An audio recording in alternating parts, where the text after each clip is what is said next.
Hi! In front of me is Sony Xperia 5 Mark V, and today I would like to show you how you can edit passwords saved in Google Passwords Autofill. Begin by going into Devices Settings and scrolling down to access Google section.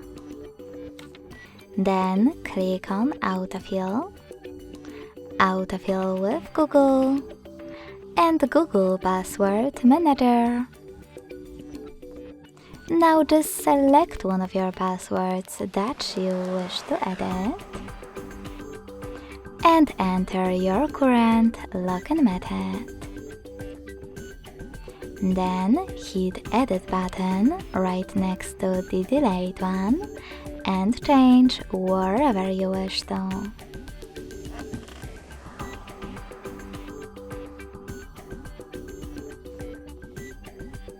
When you finished, click on Save at the top right corner. So when I do that, as you can see, my password has changed.